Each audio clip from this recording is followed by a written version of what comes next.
Videos देखने के लिए सब्सक्राइब करें जनसत्ता.com, बेल आइकन दबाकर पाएं लेटेस्ट नोटिफिकेशंस। नमस्कार, जनसत्ता में आपका स्वागत है। मैं हूं डॉक्टर दिग्विजय सिंह और आज मेरे साथ एक नहीं तीन हस्तियां हैं। इनकी फिल्म रिलीज हुई है टूरबाज। इस फिल्म के बारे में बात करेंगे, लेकिन उससे पहले मैं एक एक करके तारुफ करा देता हूं। फिल्म के डायरेक्टर गिरीश मलिक जी हमारे साथ में हैं, राहुल मित्रा जी प्रोड्यूसर एक्टर साथ में हैं और राहुल देव, इनको तो आप क्या कहूं, सिर्फ चेहरा ही काफी है, सिर्फ नाम ही काफी है। तो चलिए बिना देरी किए इनसे हम बात करते हैं। आप सभी का बहुत बहुत स्वागत है जनसत्ता.com पे। थैंक यू, धन्यवाद। Thank you sir, thanks for having us. Girish ji, पहला सवाल आपसे, आप फिल्म के डायरेक्टर भी हैं। वैसे तो पहला ट्रेडिशनल सवाल क्या होता है कि फिल्म की कहानी क्या है, क्या थीम है, पर आपने प्रोमो बड़ा यूनिक सा बनाया है, तो कुछ ये सवाल तो आप नल एंड वैलिड हो जाता है। पहला सवाल आप खा गए हमारा। तो पहला सवाल ये होगा मेरा, सवाल क्या शिकायत होगी, नरगिस फाखरी यहाँ क्यों नहीं है? ऐसा क्यों होता है कि हीरोइनें मेरे इंटरव्यू में नहीं होती है? सर वो एक्चुअली क्या है कि इतने ज्यादा वो 7 समुंदर पार वो बैठी हैं, तो जब हमारा दिन होता है उनकी रात होती है, जब उनकी रात होती है हमारा दिन। और मतलब हालांकि मैं तो रात को भी जागने वाला आदमी, तो तभी उनसे कुछ ना कुछ बातचीट हो जाती है। And she is very excited कि मेरे को बताइए कब मुझे इंटरव्यू करना है, तो मैं उनसे जरूर आपका तारुफ करा के बोलूंगा कि आपसे बात करें। और मैं आई थिंक आपके इंटरव्यूज में हीरोइनों की शुरुआत आई थिंक हमारी वजह से हो, हम लोग जरूर कि आपकी हीरोइंस में जरूर आए। अच्छा गिरीश जी, फिल्म पे आते हैं, बड़े शानदार प्रोमोस हैं, रशेस हैं, थोड़ा लोकेशंस के बारे में बताएं और ये बताएं कि ये मुद्दा किसके दिमाग में आया कि यार क्रिकेट, टेररिज्म, शरणार्थी शिविर के बच्चे, आत्मघाती फिदाइन के जो सेलेक्ट होते हैं, बहुत ही गंभीर मुद्दा है और देखा जाए क्रिकेट और इस तरह के का कभी घालमेल कभी हुआ नहीं है। आपने मिक्स किया, जोखिम भी बहुत बड़ा है, तो कहाँ से ये कॉन्सेप्ट आया दिमाग? एक्चुअली दिग्विजय जी, मैं बहुत सालों से इस तरह के सब्जेक्ट्स की तलाश करता रहता हूँ। जैसे कि आपको पता है मेरी पहली फिल्म जल थी, तो वो पानी के मुद्दे पे थी। तो मुद्दे तो आई थिंक हम सब कलाकारों की, जर्नलिस्ट लोगों की और हर आदमी, मतलब हम ढूंढते रहते हैं कि कुछ ऐसा एक चीज मिले जिसका कुछ ह्यूमन एंगल हो, कुछ ऐसी चीज हो जिसको हम बता सकें। तो एक स्टोरी जिसमें रेस्क्यूइंग इनोसेंस हो एंड गैदरिंग टू करेज हो, मतलब उसको करेज से ठीक करने वाली जो स्पिरिट है, वो बहुत रेयरली ऐसी स्टोरीज मिलती हैं। मैं काफी टाइम से इंटरनेशनल रिलेशन से बहुत जुड़ा रहता हूं। और दूसरा ये है कि अफगानिस्तान के ऊपर मेरी हमेशा से नजर रही है, बिकॉज एक 40 साल की डिस्ट्रक्शन वॉर से जो इफेक्ट्स हुए हैं, तो ऑब्वियसली एक मुद्दा था कि उसमें बच्चों को बहुत बड़ा इफेक्ट हो रहा होगा, जो कि हुआ। और जब मैं पूरे पब्लिक डोमेन में जब इन चीजों को ढूंढने लगा, तो मुझे नजर आया कि बहुत सारे क्रिकेटर्स, बहुत सारे एनजीओ, बहुत सारे लोग इस मुद्दों पर काम कर रहे हैं। कुछ बहुत सारे Australian cricketers, Indian cricketers, Pakistani cricketers, West Indies के क्रिकेटर्स, बहुत लोगों ने इसके ऊपर काम किया। तो उससे मुद्दा हुआ, तो फिर मुझे कुछ क्रिकेटर्स ने इंस्पायर भी किया और उन्होंने कहा कि यार इसके ऊपर कुछ डॉक्यूमेंट्री बनानी चाहिए। तो पता नहीं क्यों अचानक मुझे लगा कि नहीं यार, documentary will be very Quint, वो मतलब ऐसा सब मुद्दा होगा कि उसको कोई मतलब नहीं है। तो मैंने एक अचानक, आई डोंट नो, एक बैठे बैठे ही एकदम एक कहानी मेरे दिमाग में आई और मैंने उसको लिखना शुरू किया। फिर मैं और मेरी जो राइटर है भारती जाकर, हम दोनों ने बैठकर बहुत सालों की इसके ऊपर रिसर्च करी और बस रिसर्च करते करते कहानी बनती चली गई। और I am thankful to all those cricketers and all those NGOs who are really helping these refugee children. I think ये जो फ्यूचर है, जो किस तरह से आप रेस्क्यू कर सकते हैं इस इनोसेंस को, वो बहुत जरूरी सी। हम लोग अपना पास्ट चेंज नहीं कर सकते, हम लोग अपना प्रेजेंट चेंज नहीं कर सकते, but future is very mandatory. और अगर हमें ये लगता है कि ये मुद्दा सिर्फ अफगानिस्तान का, ये तो बहुत गलत है, बिकॉज ये जब चीजें स्प्रेड होती हैं तो पूरी दुनिया में जाती हैं, और वो हो रहा है। हम लोगों ने देखा है हमारे यहाँ पे दुनिया में इफेक्ट देखा है, चाहे वो 9/11 था, वो 26/11 था, किस तरह से मतलब यूथ को आप एक गलत डायरेक्शन में ले जा सकते हैं। तो I think this was a very important film and I think we are fortunate that we could create a story and I am thankful to all the people who are working, जो इस मुद्दे पे काम कर रहे हैं। जी राहुल मित्रा जी, आपका journalistic background है, क्या ये वजह है कि मतलब मार-धाड़ से नीचे आप बात ही नहीं करते हैं? मतलब गैंगस्टर और बुलेट राजा, रिवॉल्वर रानी, और अब तो सीधे आप आतंकवाद पे पहुंच गए हैं। मतलब क्या लव, रोमांस, ये सब मतलब आपकी डायरी में नहीं है? नहीं नहीं, बिल्कुल लव है। देखिए, लव और फियर तो दो सबसे स्ट्रॉन्ग इमोशंस होते हैं। लेकिन हम सब लोग कहीं ना कहीं छोटे शहरों से आते हैं। मैं चंडीगढ़ से में मैंने बहुत समय बिताया, स्कूलिंग वहां से कंप्लीट की। तो मेरे लिए किरदार बहुत इंपॉर्टेंट होते हैं, स्पेशली किरदार की जो जर्नी होती है, एक किसी भी कैरेक्टर की जो जो एक कंप्लीट ट्रेजेक्टरी होती है, वो मुझे बहुत फैसिनेट करता है बचपन से। गिरीश के साथ जब मेरी मुलाकात हुई, इनफैक्ट एक दो करीबी एक्टर दोस्तों ने बहुत हाईली रिकमेंड किया और कहा कि गिरीश को आपको जरूर मिलना चाहिए, आप लोगों के सिमिलर बैकग्राउंड्स हैं। तो गिरीश को भी मालूम था मेरे बारे में कि मैं पॉलिटिकल साइंस ऑनर्स और जेएनयू और इंटरनेशनल रिलेशंस। तो जब हमारी मुलाकात हुई तो हमें एक तो हम बहुत ही कंफर्ट लेवल था, और जिसको बोलते हैं कि वो डायरेक्टर प्रोड्यूसर की का एक रिलेशनशिप, टिपिकल एक जो रिलेशनशिप होता है उस तरह नहीं, वो ब्लॉसम कर गया एक दोस्ती में। और हम लोग बहुत मुद्दों के ऊपर बातें करने लग गए कि वहाँ क्या हो रहा है, ये क्या हो रहा है, करंट अफेयर्स। तो मुझे समझ में आ गया कि गिरीश की जो सेंसिबिलिटी है, क्योंकि जल की मैंने बहुत तारीफ सुनी थी, जल मैंने देखी हुई थी, मुझे बहुत पसंद भी थी है। सो मुझे था कि ये जो सब्जेक्ट, हमने बहुत सब्जेक्ट से बात की, लेकिन ये एक सब्जेक्ट मैंने गिरीश को कहा, मैं कहा ये इसको करते हैं। और मुझे मालूम था कि ये एक नुआंस्ड फिल्म, जो गिरीश का जो विजन था और जिस तरह से, और मैं कुछ फिल्मों का नाम नहीं लेने जाता, हाल फिलहाल में हम सभी ने देखी हैं, वो मुद्दा तो चलो टेररिज्म का या ग्लोबल का, लेकिन वो इतने शॉर्टी वे से ट्रीट किया जाता है उन फिल्मों को, चाहे उसके सेट्स हों, चाहे स्क्रीन प्ले हो। तो एक चैलेंज था एक हाईली नुआंस फिल्म के लिए कि उसको रियलिस्टिकली येट कमर्शियल बनाना। तो मुझे लगता है वो एक चाहिए। और जी हाँ, जर्नलिज्म से ये फायदा तो डेफिनेटली रहता है कि आपकी थोड़ी दखल रहती है, आपकी रुचि रहती है, सोसाइटी, इकोनॉमिक्स, वर्ल्ड अफेयर्स, इन सब के ऊपर थोड़ी सी दखल रहने से मुझे लगता है बतौर फिल्म मेकर फायदा ही है। और हम सबको स्टडी और पढ़ाई लिखाई तो करनी चाहिए मरते दम तक।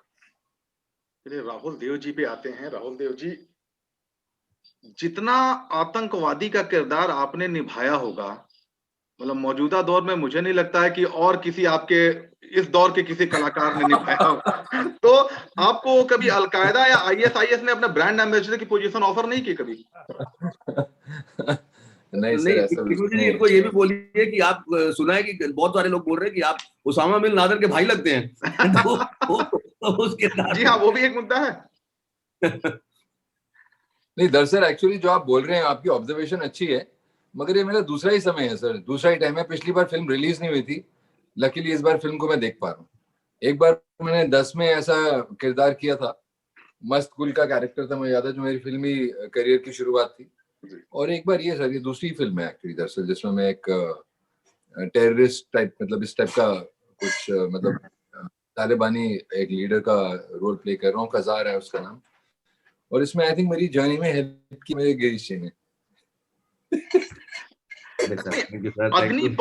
अग्निपंख आपकी थी, और अग्निपंख में आपको लोगों ने बहुत ज्यादा पसंद किया उस किरदार में। जो अग्निपंख में सर एक एयरफोर्स ऑफिसर था, वो पोएट था जी, तो उस किरदार में आपको लोगों ने बहुत पसंद किया, बावजूद इसके, और लोग चाहते थे कि उस तरह से आपको और देखें, उस तरह के रोल्स में और देखें, लेकिन वो देखने को मिला नहीं बहुत ज्यादा। फिर जो है सर, अभी आपको मिलेगा।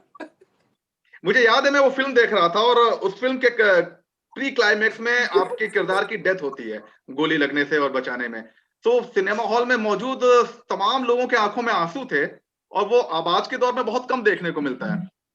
तो वो उस किरदार की एक खासियत थी, उसने अपनी एक छाप बना ली थी उस पूरे छोटे से फिल्म के, मतलब उस छोटे से समय में जो है।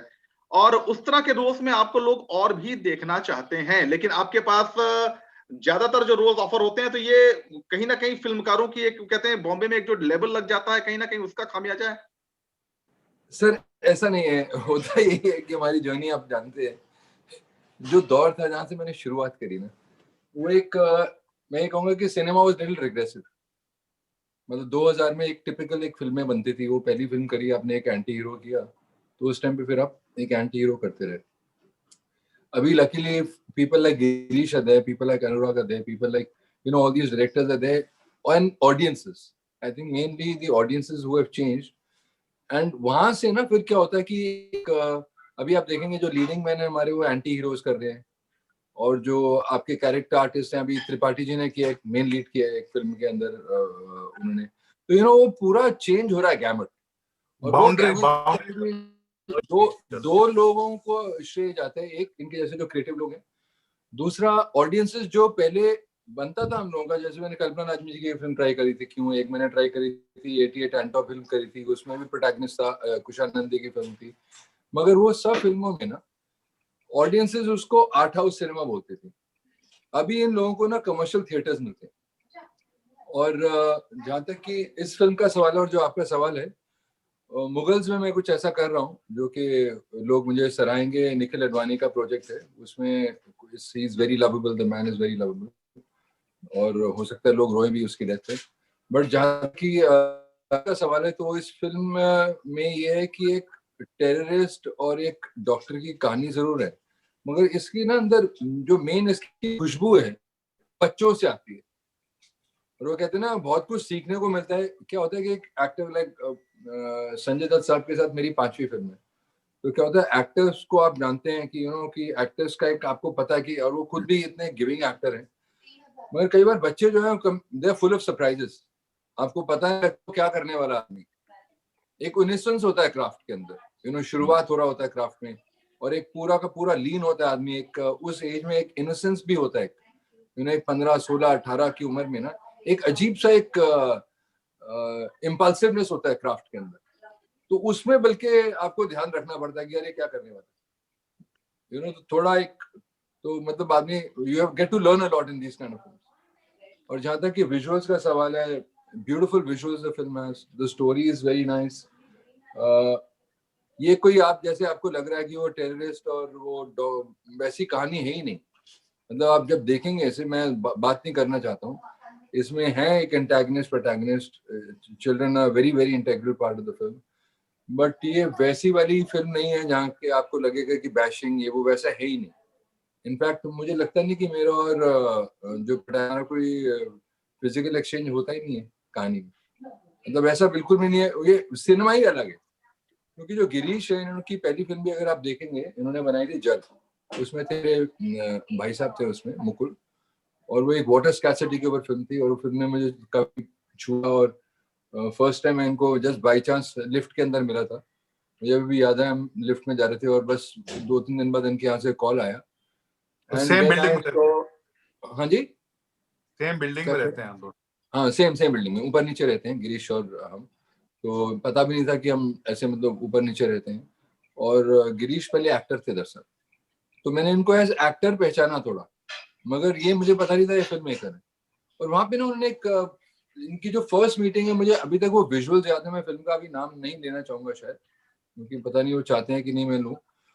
ब्यूटिफुली शॉट, मतलब वो विजुअल्स में तब अभी भी जहन में है, वो लद्दाख में शूट किया था इन्होंने।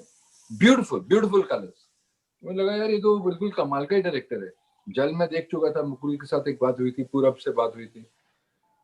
एक इनकी सेंसिबिलिटी वैसी है नहीं जैसे आपको लग रहा है ना, कि जो आपने टेररिस्ट और वो सब बात की ना, वैसा वाला सिनेमा है नहीं है। मतलब ये सिनेमा एक थोड़ा आगे का सिनेमा है, मैं ऐसा कहना चाहूंगा।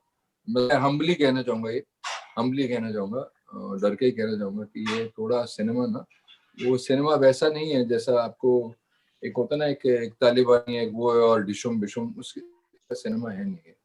थोड़ा इसमें डेप्थ है, मतलब हर कैरेक्टर में डेप्थ है। अगर वो कजार है जो मैं, उसमें भी डेप्थ है। और उसकी खुशबू भी इन्होंने दी थी मुझे। वो इन्होंने एक बीबीसी का, मुझे अभी तक याद है, एक टेप था इनके पास। I think that was with me for almost 40 days। Do you remember Girish? Yes yes yes yes, या तो वो काफी एक जर्नलिस्ट था जिसने तालिबानीज के साथ टाइम स्पेंड किया था over a period of a month. और वो देख के ना कई बार ऐसा लगता है कि यार सही क्या और गलत क्या, उसमें कंफ्यूज हो जाता है। क्योंकि it's a black and white thing, it's a perspective ना, कि आपको क्या सही लगता है, दूसरे आदमी को क्या सही लगता है। एक सिचुएशन है, एक अमेरिका है, एक वहाँ है। तो एनीवे उस बातों में नहीं जा रहे हैं। बट ले देके कहानी यही है कि ये एक इस फिल्म में एक खुशबू है, आपको लगे कि एक खुशबू है, और वो आज की खुशबू है।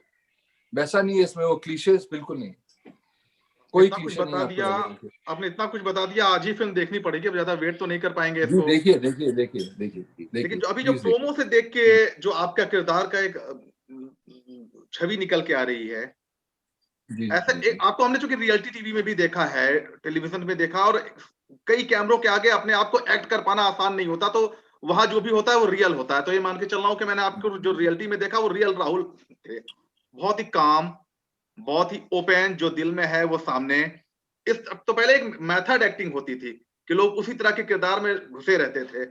अब यहाँ आप इस तरह के रोल्स के लिए कैसे फिर अपने आप को तैयार करते हैं जो आपके व्यक्तित्व के एकदम अपोजिट से भी कहीं दूर है?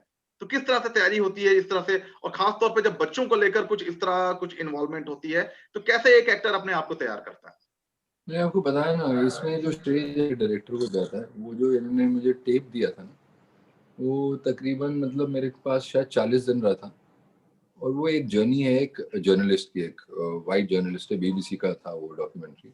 और वो एक समय लगाता है तालिबानीज के साथ, for a month he was staying with them. और वो देख के मुझे ऐसा लगा कि यार ये कितना मुश्किल होगा। उसमें एक मिनिस्टर था जो कि उसमें एक एक्स मिनिस्टर, एक सोचिए ना कि एक पत्थर से घर में एक रह रहा है, एक मेक शिफ्ट, मतलब वो पत्थर का बना हुआ घर नहीं, पत्थर जुड़े नहीं हुए थे एक दूसरे से, एक पत्थर होते हैं ना, एक मेक शिफ्ट में आपको एक गुफा टाइप मिल गई, उसमें रह रहे हैं। बच्चे जो कि टॉप स्कूल में जाते होंगे वो भी उसके साथ रह रही है, बीवी उसके साथ रह रही है।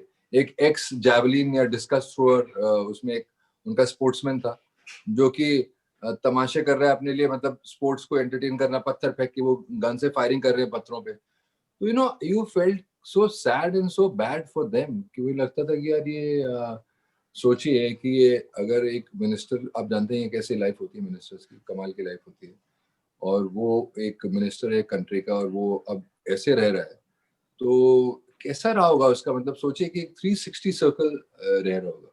और जहाँ तक तैयारी की सवाल है, इसमें कुछ लहजे में भी हम लोगों ने काम किया था, इसमें कुछ वर्ड से हम डायरेक्टली तालिबानी में बोले हैं, वहाँ पे शायद सबटाइटल्स आएंगे, कुछ लाइनें हैं, दो मर्तबा आई थिंक वो लाइन बोलता हूँ पूरी की पूरी, जो मतलब जो वो वैसा वाला कैरेक्टर नहीं लगेगा आपको, एक वो जो फेक, एटलीस्ट मुझे तो ऐसे लगता है कि वैसा नहीं लगेगा आपको।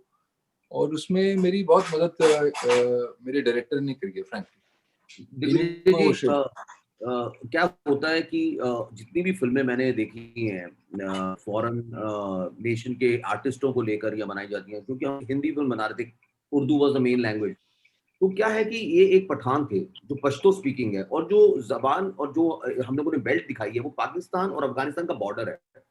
तो वहां से दो ही चीजें अफगानिस्तान में आई थी, बिकॉज क्या देखिए अफगानिस्तान में मैं क्यों इनके कैरेक्टर, क्योंकि इतने नेचुरल थे Rahul ji and Sanjay Dutt, and they bonded so well with the children. इनकी आंखों में जो एम्पैथी है वो एक एज अ मिलिटेंट और as a Taliban leader, as a commander आप इनकी आंखों में देखेंगे, और as someone who didn't believe कि ये ऐसा होना चाहिए संजू सर की आंखों में देखोगे। तो both my protagonist I would say Rahul, they were very much in that casual approach। उनका ना ये कुछ भी कैरिकेचरिश नहीं करना था उनको।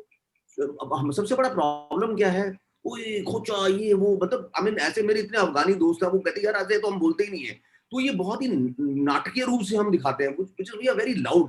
हालांकि अनफॉर्चुनेटली मतलब हम लोग हैं लाउड, हिंदुस्तानी वैसे भी लाउड, हमारी शादियां बहुत लाउड होती हैं, हमारे यहाँ कोई मर जाता है तो बहुत लाउड होते हैं, बट हमारी फिल्में बहुत लाउड हो गई है। बट दैट इज वेयर मेरे को एक प्रॉब्लम होती थी जब भी हम लोग बाहर जाया करते थे। जैसे मेरी फिल्म ने बहुत वर्ल्ड ट्रैवल किया last time, from Oscar contention to Cannes to Busan, everywhere we went. तो ये होता था कि यार नहीं वो हिंदुस्तानी फिल्म में, मैंने कहा देखो बॉलीवुड एक जॉनर है, वो सेल्फ कंजम्पशन, उसकी जरूरत की कोई जरूरत नहीं है, बट हिंदुस्तानी फिल्म ग्लोबल जा सकती है, ये आप बिलीव करिए। सो मेरा जो टोटल मानना था, जब मैं स्पेशली मैंने जब सब लोग ये भी कह सकते कि Rahul was a very obvious choice, but Rahul को किस तरह से यूज करना है, राहुल के फेस के उस, मुझे लग रहा है कि अगर मैं कोई अफगानी कैरेक्टर भी लेता तो शायद वो भी इनको सुपर पावर नहीं कर सकता, बिकॉज इनका जो अपना सुपरसीड नहीं कर पाता, बिकॉज इनका पर्सनैलिटी है और इनकी जो एक आवाज है और इनका जो कैजुअलनेस है बात करने का, और आराम से, कोई जल्दी नहीं है इनको बात करने की, तो वो एक बहुत नेचुरल, इनका आप इनकी बॉडी लैंग्वेज देखिएगा when he is walking in the film, he is so casual, it is like मुझे क्या एक विजुअल याद आता है उसामा बिन लादेन का, कि वो अचानक एक विजुअल था एक डॉक्यूमेंट्री में कि वो एक टहनी लेकर घूम रहे रास्ते में, और अचानक एक 47 लेके ऐसी मस्ती करके, then he is very casual, उनके शोल्डर्स भी ड्रूप कर रहे हैं और वो बड़ा कैजुअली वॉक कर रहे हैं, और आप सोच ही सकते हैं ये वो आदमी जिसने 9/11 किया। तो I am just saying they believes. दूसरा ये है कि 40 सालों की वॉर ने किसको क्या आउटकम दिया है वो आप कह नहीं सकते। मैं ये कह रहा हूं कि किसको किसके क्या बिलीव हो गए, ये उस मुद्दों पर है ये फिल्म, और उसमें क्या राइट है क्या रॉन्ग है। तो मैंने कहा कि पास्ट आप चेंज नहीं कर सकते, प्रेजेंट आप चेंज नहीं कर सकते, आप फ्यूचर की बात करें। सो हमारा पूरा पास्ट ग्रजेस और पास्ट ग्लोरी में रहने का कोई इरादा नहीं है, हमारा फ्यूचर की बात है। अच्छा गिरीश, ये सवाल कई आपके फैंस के दिमाग में आ रहा होगा, जैसे कि आपने बात कही कि हम इंडियंस लाउड हैं, मैंने भी एक कहानी लिखी थी और वहां कोर्ट रूम मैंने बहुत सिंपल बनाया था जैसा रियल में होता है, तो डायरेक्टर ने कहा, उसे चेंज करवाया कि यार अगर कोर्ट रूम वैसा ड्रामेटिक नहीं रखेंगे तो लोग रिजेक्ट कर देंगे। तो ये जो रिजेक्शन का डर है वो आपको नहीं सताता? जल्द देख के भी ऐसा लगा था कि आप बहुत ही, क्या कहूं, फिल्मों के मामले में क्रांतिकारी कहूंगा, साहसी, दुस्साहसी कहूंगा, आपको ये डर नहीं लगता कि ये नकार दिया जाएगा क्योंकि हम बहुत ओवर द टॉप हैं, बहुत लाउड हैं, और वैसा अगर हमने नहीं दिखाया दर्शकों को तो वो रिजेक्ट कर देंगे? आपके मुद्दे भी देख के लगता है ये वाला मुद्दा भी वैसा ही थोड़ा सा रिस्की सा नहीं लग रहा आपको? देखिए, मुझे लगता है कि दोनों तरह की सिनेमा की पहचान, दोनों तरह का सिनेमा एक पैरेलली चल सकता है, आपकी कहानी पे निर्भर करता है। अगर मैं कहता हूँ कि कल मैं एक ऐसी फिल्म बनाता हूँ कि मैं रश आवर बनाऊंगा, तो मुझे लगेगा कि मैं बहुत नाटक करूँ, मैं बहुत नौटंकी करूँ और मैं बहुत मस्ती करूँ, तो वो जबान को, जैसे कई जबानें ऐसी जिसपे बोलने में बड़ा मजा आता है। जब हम एक सेंसिटिव टॉपिक्स के ऊपर काम कर रहे हैं, मेरे को सबसे ज्यादा प्रॉब्लम ये है कि अगर आप एक सेंसिटिव टॉपिक पे काम कर रहे हैं और फिर आप लाउड हो रहे हैं, तो एक बहुत बड़ी मेरा प्रॉब्लम है। गिरीश, मेरा सवाल ये टॉपिक सिलेक्शन पे ही है, क्योंकि जब आपका मुकाबला दुर्गावती से हो, जो कि एक एकदम सही सुपरनेचुरल टाइप ऑफ थिंग है, और वहां ऐसे सेंसिटिव मुद्दे, और आपका सिलेक्शन ऐसा ही होता है, बहुत ही सेंसिटिव मुद्दे आप सेलेक्ट करते हैं फिल्म बनाने के लिए। जी, जी, जी। तो हाँ, दिग्विजय जी, वो मतलब मेरा ये मानना है कि कोई आर्ट सिनेमा और कोई कमर्शियल सिनेमा नहीं होता। There is a good story and there is a bad story. So I think, मुझे लगता है कि हम लोग कोशिश कर रहे हैं कि हम अच्छी स्टोरीज़ क्रिएट करें। दूसरा, मैं बहुत ही पोम्पस होके नहीं बोलना चाहता। It's not about actors, it is not about producers, it's not about Studios. हम लोगों को, हर इंसान को, चाहे हम रहे ना रहे, हमको हर इंसान को एक रिले रेस की तरह एक लेगेसी क्रिएट करनी पड़ेगी जो फ्यूचर के लिए हेल्प हो।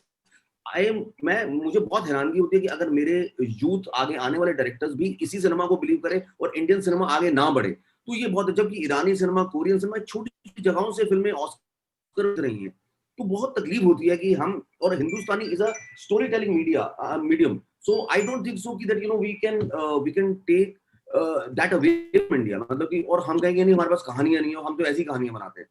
मुझे लग रहा है जो डिटोरेशन बहुत ज्यादा हो गई है, वो उसको छोड़ना पड़ेगा। बहुत सारे बहुत अच्छी-अच्छी फिल्में बननी शुरू हो गई हैं और ऑडियंस को पसंद आने लगी हैं।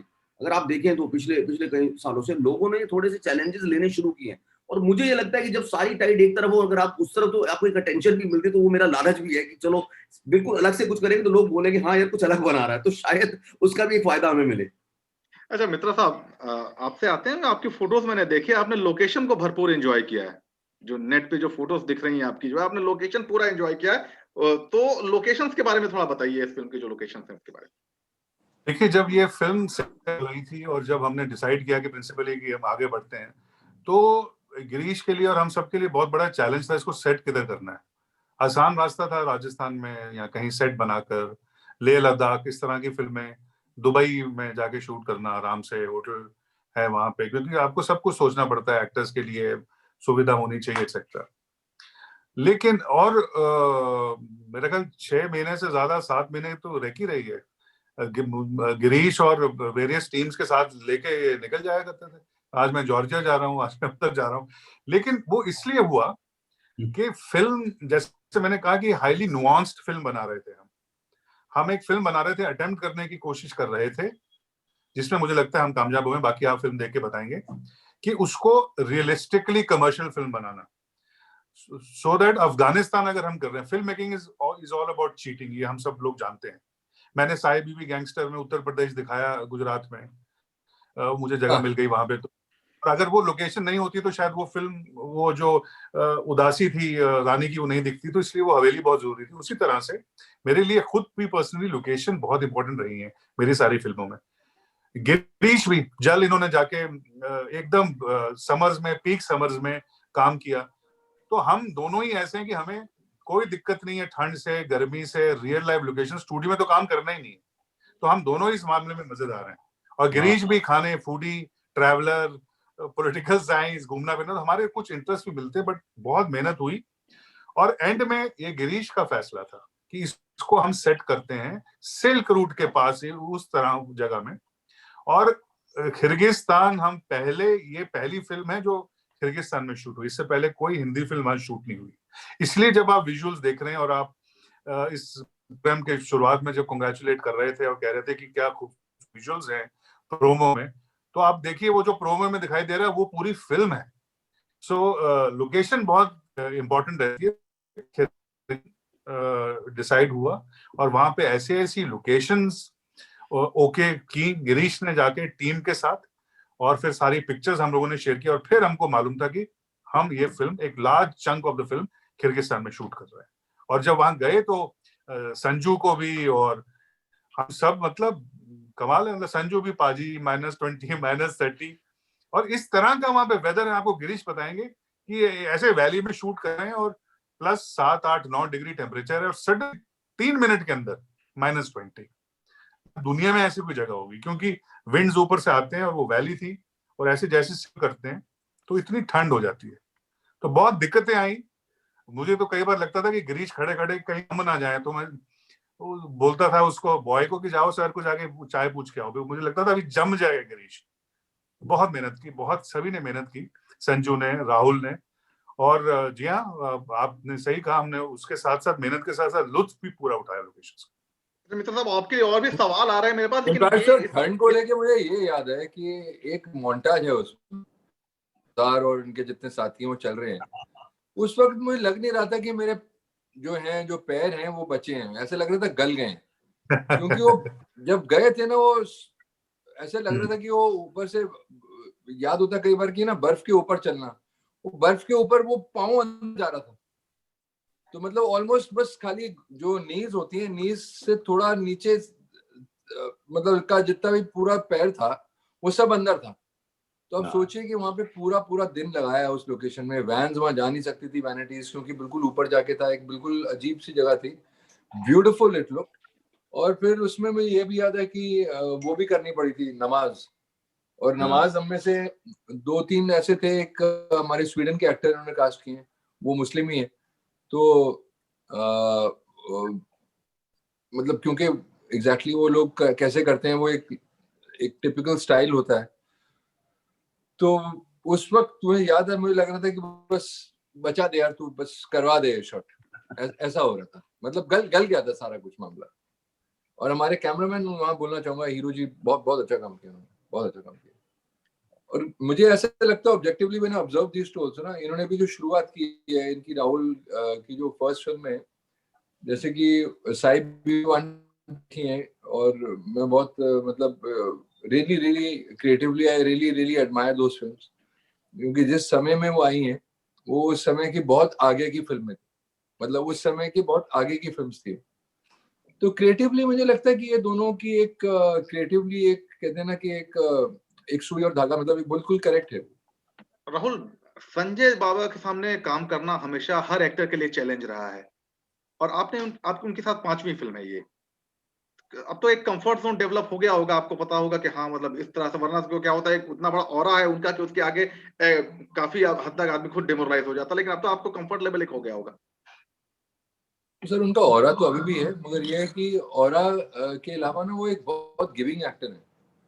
तो वो मुझे याद है, मेरी पहली फिल्म थी 10, 42 दिन मैंने उनके साथ लगाया था salt lake city, Utah, America में।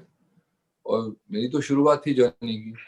वो ऐसा समझ लीजिए कि वो रोज मुझे, हम लोग एक्सरसाइज करते थे, एक्सरसाइज, और यूटा में उस वक्त सन ऐसा होता था कि कोई 15 घंटे सूरज रहता था, 15 या 16 घंटे सूरज रहता था।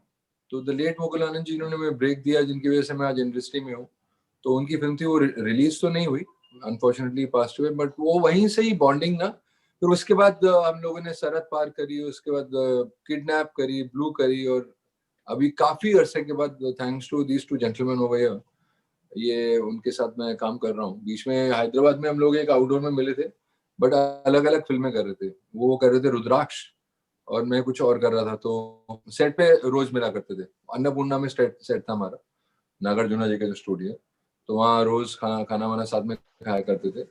मगर ये है कि ये काफी अरसे के बाद मैं उनके साथ काम कर रहा था, और बहुत ही कंफर्टेबल है वो काम करने के लिए, बहुत ही मतलब ऐसा कुछ भी नहीं है जैसे आपको लग रहा है। वो ऑरा एक ऑडियंसेस के लिए है, लोगों के लिए। वहाँ सेट पे एक नेचुरली, अब संजय दत्त, तब सोचिए ना, कब से रॉकी, मेरा नाम रॉकी, तब से मतलब देखते आ रहे हैं हम लोग। तो but he is a very generous actor, मतलब कि एक कोई कंट्रोलिंग नहीं है सीन में दूसरे आदमी को, चाहे वो बच्चा हो साथ में, चाहे मैं हूँ, या जो भी एक्टर्स होते हैं उनके को एक्टर्स, उनको एक स्पेस देते हैं।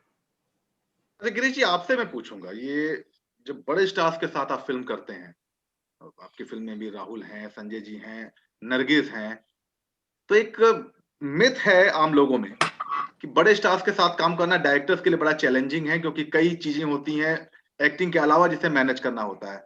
आपकी फिल्मों में कौन, आप कर रहे थे या मित्रा साहब कर रहे थे? एक्टर्स को मैनेज हाँ करना जी, है, जो बड़े आप सेलिब्रिटीज के साथ काम करते ऐसा हो। कुछ, हाँ जी जी, सर, काम को मैं मैनेज कर रहा था, और शाम को आराम से राहुल जी बोलते थे कि आपने बहुत काम किया, आइए अब हम लुत्फ मनाते हैं, और पार्टी और मस्ती राहुल जी की जिम्मे थी। तो सारा काम वो, मैंने कहा सर इवनिंग आप संभालिए, सुबह मैं संभालता हूँ, क्योंकि मुझे सुबह फिर उठना है। But it was good fun. मतलब जो मैनेजिंग आर्टिस्ट वाली बात है ना, मुझे एक दिन भी ऐसा नहीं लगा कि मैं कोई बहुत स्टार के साथ काम कर रहा हूँ, बिकॉज मुझे मुझे मतलब कई लोगों ने, मतलब मेरे को प्री कंसीव नोशन थी कि लोगों की, अरे नहीं नहीं वो संजू के साथ काम करना बड़ा ये होता है, डिफिकल्ट होगा, बड़े एक्टर्स के साथ बड़ा प्रॉब्लम होती है। कुछ प्रॉब्लम मतलब मेरे को समझ में नहीं आई। हमारा एक दिन आर्ग्यूमेंट नहीं हुआ। पिछले मतलब हम लोगों ने 2 साल वेरियस लोकेशंस पे काम किया। मैंने एक दिन वो आकर मेरे को बोलते हैं कि पाजी मैं 60 साल का होने वाला हूँ, मेरे को सर 10 दिन 12 दिन हो गए, एक दिन का ब्रेक दे दो। तो अच्छा, अब सबने मतलब एकदम ना पिन ड्रॉप साइलेंस थी कि पता नहीं गिरीश जी का क्या आंसर होता। उनके वो जितने 4-5 उनके स्टाफ के बंदे सब मेरी तरफ ऐसे एक पॉज होकर देख रहे थे कि ये क्या जवाब देगा। तो मैंने इंगेज था। मैंने कहा पाजी एक काम करो, कल आप टाइम पे आ जाओ 9:30 बजे, मैं आपको 2 दिन का ब्रेक दे दूंगा। ये यार, ये बड़ा ऐसा डायरेक्टर है यार, सीधा वो। अगले दिन संजू वाज देयर एट 9:15 पाजी मैं आ गया, मेरे को ब्रेक चाहिए कल से। ही केम। मैंने कहा सर मैं आज आपके साथ आधा दिन शूटिंग कर रहा हूँ, कल आपका 2 दिन का ब्रेक है। So he was so excited like a child. मतलब वो एक छोटे बच्चे की तरह थे। और वहां पे बलिकची, और मतलब 220 किलोमीटर उनकी ड्राइव होती थी डेली, एक तरफ आना एक तरफ जाना। वहां पर वो शूट कर रहे हैं, और मेरे को जब मैंने उनको बोला ब्रेक, तो आधे दिन के बाद मैं कहा सर काम हो गया जाइए। नहीं पाजी आज ना सन चढ़ा हुआ है, बड़ा अच्छी लोकेशन है, मैं थोड़ी फोटो खींचूंगा। मैं कहा अरे कमाल है सर, मैंने सीन निकाल दी, आपके 2 दिन के बाद कर दे। नहीं नहीं पाजी आप सीन शूट करो, मैं थोड़ा घूम कर आता हूँ। So he was there till 7 in the evening. जब तक वो रात नहीं हुई तब तक वहीं थे वो उस लोकेशन पे। फिर उसके बाद वो गए। मैंने कहा चलो enjoy the break, and then he Rahul, called me paaji I am missing today, आप लोग को नॉट ब्रेक कमिंग। दे देते थे गिरीश आसानी से, जब संजू बाबा का यह हाल था तो? मुझे काफी ब्रेक्स मिले सर, क्योंकि एक लंबा आउटडोर था, तो जाहिर है कि रोज काम करने को मिला नहीं। तो बहुत ब्रेक्स थे मेरी लाइफ में वहाँ पे। बट जिस दिन काम होता था तो उस दिन काफी डिमांडिंग काम होता था। लोकेशंस दूर दूर होते थे एक्चुअली, तो काफी समय हमारा ट्रैवलिंग में भी जाता था। डिफिकल्ट था वेदर, और सर्दी से मुझे ज्यादा, मैं हूँ तो दिल्ली का, और लोग कहते हैं कि दिल्ली के लोगों को सर्दी वर्दी नहीं लगती, मुझे बहुत सर्दी लगती है सर। तो मुझे ज्यादा मजा नहीं आता सर्दी में। अभी जहाँ पे एक आउटडोर जा रहा हूँ मैं 19, तो उधर भी यही है सर, -5 -10 है। तो अभी से तैयारी हो रही है, वार्मर्स ये वो सब हो रहा है। और नरगिस का क्या हाल था? वो तो खैर यूके में है, वहां तो मतलब ठंडी ही रहती है, तो उनका क्या हाल था? सर जल्दी बिहाइंड द स्क्रीन हम पेश करेंगे, सबको दिखाएंगे कि नरगिस का क्या हाल था। और एक दो कौन हैं जैसे राहुल के साथ हुआ, बिकॉज मुझे याद है। और वो इतना खूबसूरत शॉट था, मैं तो आई गॉट कैरिड अवे कि जिसमें ये पूरी स्नो में आते हैं चलकर, और मैं देख रहा हूँ कि जब ये चल रहे हैं तो आधे से ज्यादा पैर स्नो के अंदर जा रहा है, और लंबा वॉक है, और ऊपर एक इतना बड़ा फैल्कन बैठा हुआ है। फिर ये आगे नमाज पढ़ते हैं, और नमाज में मतलब घुटने अंदर जाते हैं, तो ऑलमोस्ट घुटने वहां पर, और हाथों में अगर आप देखिए प्रोमो में भी यूज किया, बर्फ चढ़ी हुई है। तो मेरे हिसाब से इन आधे लोगों नीले हो गए थे। And same thing happened with Sanju. Sanju sir जब एक जगह पे शूट कर रहे थे, तो मेरे को आगे कान में बोलते हैं पाजी आप ना कट मत बोलना, मैं परफॉर्म करता रहूंगा।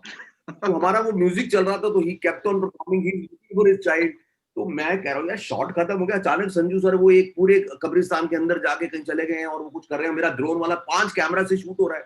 अब मैं कह रहा हूँ कट बोल नहीं सकता, कट हो नहीं रहा। अचानक एक आवाज, पाजी जल्दी किसी को भेजो। मैंने कहा अच्छा गाना चाहता, हमको सुनाई नहीं दे रहा। अचानक मुझे कुछ समझ में आया कि हाथ हिला रहे हैं वो। देन वी रियलाइज कि we went that his entire left leg went inside the snow, and when we took it out it was all blue. मतलब मैं तो एकदम हैरान हो गया। मैंने कहा फटाफट उनको फिर उन्होंने ठीक किया। कहते नहीं नहीं पाजी but it was a great experience. मैंने कहा सर ऐसे आप एडवेंचर दोबारा मत कीजिए, कट बोले दीजिए मेरे को। तो बहुत ऐसे मजे लिए हम लोगों ने। अच्छा राहुल मित्रा साहब, आपने एक बात कही कि साहब बीवी गैंगस्टर का बताया कि आपने यूपी को गुजरात में शूट किया, और ऐसा है आप तो। एक दो सवाल आपके लिए मुझे आज आज ही पता लगा एक्चुअली इस इंटरव्यू में। अच्छा, आज मैं मुझे सोचा लगता था था कि कि राहुल ने वहीं शूट किया है। मैंने सोचा था कि आज के इंटरव्यू के लिए मैंने जब दर्शकों से बताया कि मैं आपका इंटरव्यू कर रहा हूं तो आप लोगों का, तो मेरे पास मुझे उम्मीद थी कि राहुल देव साहब के लिए और गिरीश जी के लिए सवाल आएंगे, लेकिन आज सरप्राइजिंगली राहुल मित्रा जी के लिए काफी सवाल है मेरे पास, और ये दर्शकों की तरफ से आए हुए हैं। उसमें 2 सवाल मैं चूज करके पूछ रहा हूं क्योंकि वक्त भी अब हो चला है। पहला ये कि आपने गुजरात में यूपी बनाया, अब यूपी में फिल्म सिटी आ रही है, तो प्राथमिकता देंगे उसे?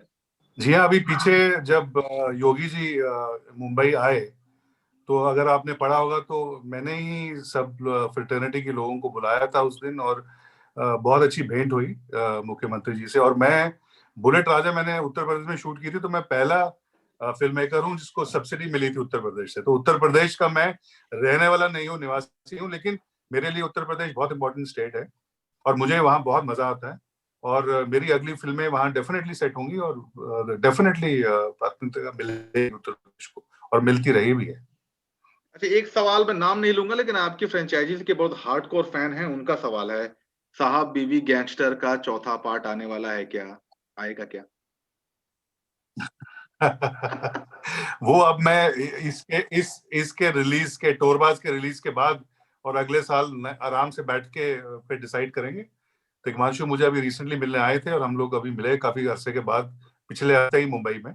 तो इसके ऊपर चर्चा करेंगे और अगर कहानी है तो व्हाई नॉट, डेफिनेटली बनाएंगे, चौथा पार्ट बिल्कुल बनाएंगे।